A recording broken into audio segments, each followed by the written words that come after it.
दोस्तों आज जो हम लोग क्वेश्चन लिए हुए हैं यहाँ पे हम एसएसटी का लिए हुए हैं दोस्तों, एसएसटी सोशल साइंस का।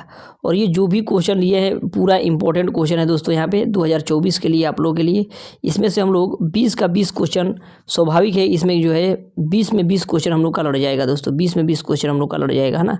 इसलिए आप लोग प्रयास करिएगा इसको पूरा बढ़िया से अंत तक देखने के लिए। ये पूरा हम लोग एग्जाम के व्यू से यहाँ पे देख रहे हैं हम लोग। कर रहा है पहला नंबर क्वेश्चन कि टिहरी बांध का निर्माण जो है किस उद्देश्य से हुआ है। तो टिहरी बांध का उद्देश्य जो है हम लोग का है इनमें से सभी सही है। किसके किसके लिए, तो जल आपूर्ति से, सिंचाई के लिए और बिजली उत्पादन के लिए। टिहरी बांध का निर्माण जो है किस प्रदेश में हुआ है। तो टिहरी बांध का निर्माण जो है हम लोग का उत्तराखंड में हुआ है। टिहरी बांध का निर्माण किस में हुआ है, उत्तराखंड में हुआ है। ये इंपॉर्टेंट है, इसको याद रखिएगा। ये क्वेश्चन देखिए 2020 में भी और 15 में भी पूछा हुआ है, ठीक है।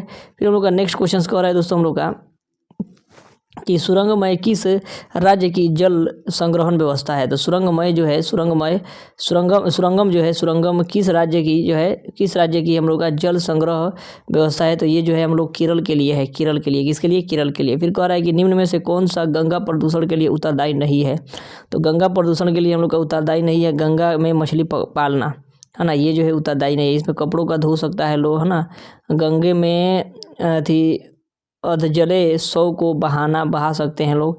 गंगा में रासायनिक ये सब कर सकते हैं लोग, लेकिन यहाँ पे गंगा में मछली पालना जो है कोई पालेगा तो संभव नहीं है, ठीक है। फिर हम लोग का नेक्स्ट क्वेश्चन कर रहे हैं चिपको आंदोलन का मुख्य उद्देश्य जो है क्या करना है। तो चिपको आंदोलन का मुख्य उद्देश्य भी हम लोग का है वृक्षों को बचाना है, वृक्षों को बचाना रहता है। फिर नेक्स्ट क्वेश्चन कर रहा है कि निम्नलिखित में से कौन सा प्राकृतिक संसाधन नहीं है। प्राकृतिक संसाधन नहीं है तो जीवधारी जो है प्राकृतिक संसाधन नहीं है ना, जीवधारी। लेकिन वायु, मृदा, है ना, ये सब क्या है, प्राकृतिक संसाधन है ना। जिसका यूज करते हैं उसको हम लोग संसाधन बोलते हैं। तो मान लीजिए जीवधारी का कौन यूज मान लीजिए नहीं ना कर पाएंगे जीवधारी, तो जीवधारी हम लोग भी है, तो इसका हम लोग ज़्यादा उपयोग नहीं कर सकते हैं, उसको हम लोग क्या बोलेंगे, संसाधन नहीं बोलेंगे। फिर हम लोग का कह रहा है कि वन संपदा का उदाहरण है। तो वन संपदा का उदाहरण क्या है, तो लकड़ी जो है वन संपदा का उदाहरण है, लकड़ी वन संपदा का उदाहरण है। फिर नेक्स्ट क्वेश्चन कर रहा है कि निम्नलिखित में कौन सा जैविक प्रक्रम द्वारा अपघटित होने वाला पदार्थ है। जैविक प्रक्रम द्वारा अपघटित होने वाला पदार्थ है। तो इसमें ए सूखे घास पत्ते जो है हम लोग का क्या है, ये जैविक अपघटन द्वारा जो है पदार्थ है हम लोग का। नेक्स्ट क्वेश्चन कह रहा है दोस्तों हम लोग का नेक्स्ट कह रहा है कि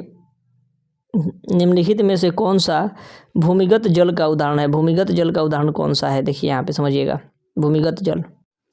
तो भूमिगत जल का उदाहरण हम लोग का हो जाएगा दोस्तों कौन सा, तो बी हो जाएगा हम लोग का, बी नंबर कुआं जो है हम लोग का भूमिगत जल उदाहरण हो जाएगा। फिर हम लोग का कह रहा है मैं नेक्स्ट क्वेश्चन कि वन संग्रह का उपाय है, वन संरक्षण का उपाय क्या है। तो वन संरक्षण का इनमें से सभी है, नए वृक्षों को लगाना, वनों की कटाई को रोकना और जनसंख्या वृद्धि को रोकना भी है हम लोग का क्या है, वन संसाधन के संरक्षण का उपाय है, वन संरक्षण का। फिर नेक्स्ट क्वेश्चन कह रहा है हम लोग का कि जीवाश्म ईंधन की ऊर्जा का वास्तविक स्रोत है।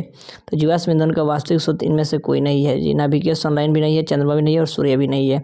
जीवाश्म ईंधन कोयला हो सकता है। फिर नेक्स्ट क्वेश्चन हम लोग का कह रहा है दोस्तों हम लोग का नेक्स्ट कि गर्म जल प्राप्त करने के लिए हम सौर जल उष्मक का उपयोग किस दिन नहीं कर सकते हैं। तो हम लोग बादलों वाले दिनों में जो है हम लोग क्या कर सकते हैं कि गर्म जल प्राप्त करने के लिए हम लोग जो है हम सौर जल उष्मा का प्रयोग नहीं कर सकते हैं बादल वाले दिनों में। मतलब उसमें देखिए, मतलब कहने का मतलब जो हम लोग सौर सेलर का यूज करते हैं ना, सोलर का, वही समझिए। तो बादल वाले दिनों में हम लोग उसका प्रयोग नहीं कर सकते हैं। फिर हम लोग का नेक्स्ट क्वेश्चन कर रहा है कि CFC का पूरा नाम क्या है। तो क्लोरोफ्लोरोकार्बन होता है, क्लोरोफ्लोरोकार्बन, है ना। ये किससे निकलता है, तो ये हम लोग को रेफ्रिजरेटर, है ना, ये सब से निकलता है, AC से निकलता है ये सब। फिर हम लोग का कह रहा है यहाँ पे कि हिमाचल जो है, हिमाचल प्रदेश की प्राचीन परंपरागत जल संसाधन संरक्षण है। तो ये जो है हम लोग का कुल जो है हम लोग का प्राचीनतम जल संरक्षण संसाधन है। फिर हम लोग का नेक्स्ट कर रहा है कि विश्व के संपूर्ण जल का कितना प्रतिशत जल समुद्र में पाया जाता है। तो ये जो हम लोग का 97% जल पाया जाता है, 3% में ही हम लोग का मीठा जल होता है जो हम लोग पीते हैं, समझ में आ रहा है, नहीं तो सभी समुद्र में पाए जाते हैं। फिर हम लोग का नेक्स्ट क्वेश्चन कह रहा है कि गैर परंपरागत ऊर्जा कौन सा है। तो गैर परंपरागत ऊर्जा पवन ऊर्जा हो जाएगा। पवन ऊर्जा जो है गैर परंपरागत है। उसके बाद सूर्य ऊर्जा भी हम लोग का क्या है, गैर परंपरागत है, लेकिन परंपरागत हम लोग का कोयला, डीजल और पेट्रोल हो सकता है, ठीक है। नेक्स्ट क्वेश्चन कह रहा है कि संपदा संसाधन नहीं है। तो प्राकृतिक संसाधन नहीं है, तो इसी में जीवधारी जो है हम लोग का प्राकृतिक संसाधन नहीं है। नेक्स्ट क्वेश्चन कह रहा है कि वन्य प्राणियों के लुप्त होने का मुख्य कारण है।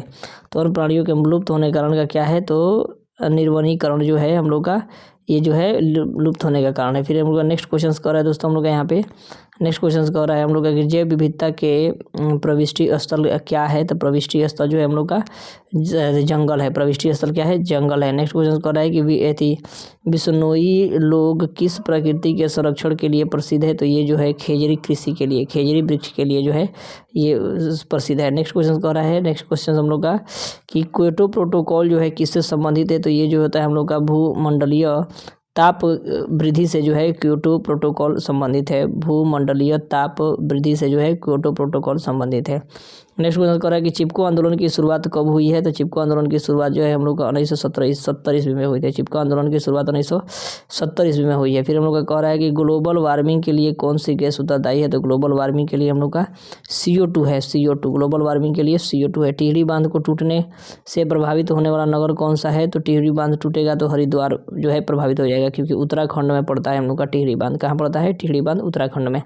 फिर हम लोग का कह रहा है कि टिहरी बांध का निर्माण जो है किस नदी पर हुआ है। तो ये जो है गंगा नदी पर हुआ है। टिहरी बांध का निर्माण जो है गंगा नदी पर हुआ है और ये उत्तराखंड में पाया जाता है टिहरी बांध, है ना। टिहरी बांध कहाँ पाया जाता है? उत्तराखंड में। नेक्स्ट क्वेश्चन कह रहा है हम लोग का कि विश्व जो है पर्यावरण दिवस कब मनाया जाता है। तो विश्व पर्यावरण दिवस हम लोग को 5 जून को मनाते हैं। किस तारीख को?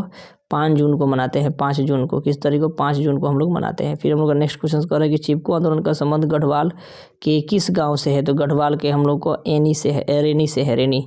चिपको आंदोलन का संबंध जो है गढ़वाल जिले के, गढ़वाल के किस गाँव से है। तो रेनी से है। रेनी, है ना। आप ही समझिए चिपको आंदोलन किससे संबंधित था। तो वृक्ष से संबंधित था। जब वृक्ष से संबंधित था तो वृक्ष किसके लिए उपयोगी होता है। तो रैन के लिए, यानी बारिश के लिए।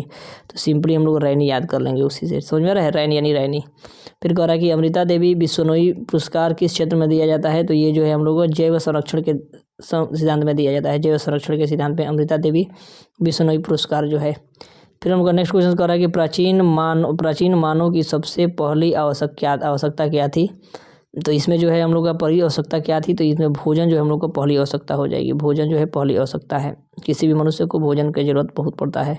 कोई भी आदमी जीवित रहने के लिए क्या होगा? भोजन जब तक नहीं करेगा कैसे जीवित रह सकता है। फिर कह रहा है नाइट्रोजन कितना होता है, कितना प्रतिशत है? 78% है। ऑक्सीजन पूछेगा कितना है। तो 21% है। कार्बन डाइऑक्साइड पूछेगा तो कितना? तो 0.03% है। Carbon dioxide 0.03%। फिर हम लोग कह रहा है अगला कि वन संपदा का उदाहरण है। वन संपदा का एक उदाहरण है तो C नंबर हम लोग का हो जाएगा। लकड़ी जो है वन संपदा का उदाहरण है। फिर हम लोग का नेक्स्ट क्वेश्चन कर रहा है कि राजस्थान के किस ग्राम में चिपको आंदोलन का प्रक्रम में महिलाओं ने जान दे दी है ना। तो किस में जाने दी है। तो ये खेजड़ी में दिया था। खेजड़ी में, राजस्थान के खेजड़ी में दिया था। राजस्थान खेजड़ी क्या पड़ता है। तो राजस्थान में पड़ता है। तो इस तरह दोस्तों हम लोग आज एकदम सिंपल में हर एक क्वेश्चन को देखें। ये 30 क्वेश्चन है, इसमें 20 क्वेश्चन आसानी से लड़ सकता है आप लोगों के लिए, है ना। इसीलिए थोड़ा सा बढ़िया से याद कर जाइएगा। चलिए मिलते हैं नेक्स्ट वीडियो में, तब तक के लिए जय हिंद दोस्तों।